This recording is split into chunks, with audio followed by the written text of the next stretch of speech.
former Minnesota police officer Kim Potter, charged with second-degree manslaughter yesterday in the fatal shooting of Daunte Wright on Sunday.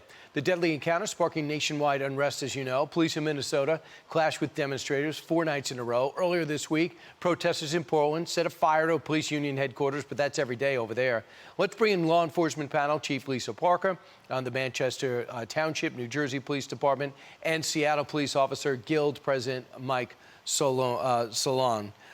Mike, first with you. Do you think it was right to charge this 26-year veteran manslaughter? Well, it's definitely a tragic loss of life.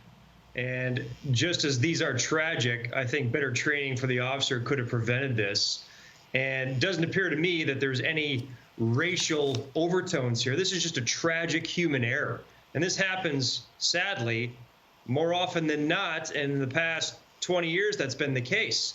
And for me, it's just one of these instances that is just so tragic that if training would have been better and more highlighted for this, I don't think we'd be in this position. But sadly, I think people are using this to exploit political moves against law enforcement and create their own agenda here. And it's a very sad predicament that we're in. Chief, when you see this, how it took place, we could see the whole thing on video. We even hear the audio. This is on paper is an extremely experienced officer with a great record. 26 years on the job, was actually training somebody else. Have you heard of that before when you, has that ever happened to you where you mistake your taser for your gun? No, thank God that's never happened, as far as I know, in the state of New Jersey. But taser weapon confusion does happen. There are cases of it. And actually, the Force Science Institute reports that it happened 18 times since 2001. So you can see that it's very rare when it happens. And law enforcement executives do things to mitigate that, along with subject matter experts. And what we do is we make sure that the taser is a different color, a different weight. It's on your non-dominant side. We do a lot of training, extensive training under stress, particularly transitioning from your taser to your weapon. These are all things that we have to do to mitigate it. But there's one thing, Brian, that we cannot mitigate, and that's human error. And sometimes when people have sensory overload, all the things that we put into place still do not overcome something that you do more regularly. And as a seasoned officer, she has done her draw stroke from her dominant side using her duty weapon, and that was her go-to. And unfortunately, it resulted in the tragic loss of a child, a 20-year-old man. 20-year-old who was obviously resisting arrest, Yes. tried to get in his car and drive away. It's true. In fact, as I go to you, Mike, the police union, the Minnesota Police Union, blames Daunte Wright for his own death for doing that, trying to hop in his car and drive away when there was an outstanding warrant for choking and trying to steal $820 from someone in 2019. Yeah, so I think the overlying thing that encompasses a lot of these shootings, and they're all tragic, is if the suspects would just comply, we wouldn't be talking about this. There wouldn't be a tragedy. And then we can have conversations about police training and human error. And I totally agree with the chief. These are rare, but they happen.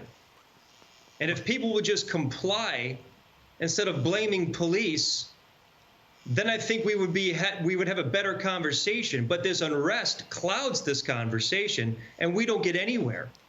And I think it's disingenuous for our politicians and activists to solely blame police, where, yes, we'll own our piece of it as we're humans. We make tragic mistakes.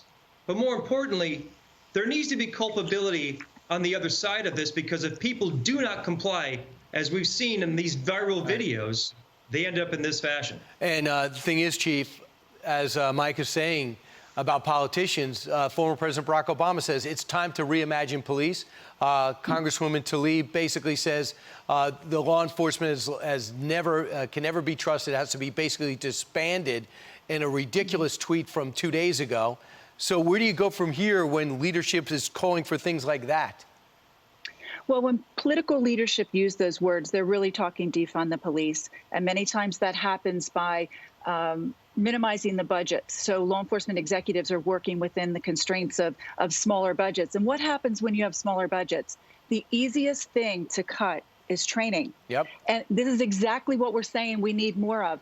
You think about athletes, they train 5 days a week for the game that's on Saturday or Sunday, right? And we have police officers who train sometimes just twice a year. We need to always amp up our training. We can never cut our training. During COVID, our Attorney General said that we didn't have to qualify with our duty weapons. We didn't do that. We went out to the range in smaller groups because firearms is a perishable skill. We can never train less. We always have to train more. Especially because it goes from 0 to 110 miles an hour in a split second in the job that you chose. Chief Lisa Parker, Mike Solan, Seattle Police Officers Guild, thanks so much for joining us. Thank you.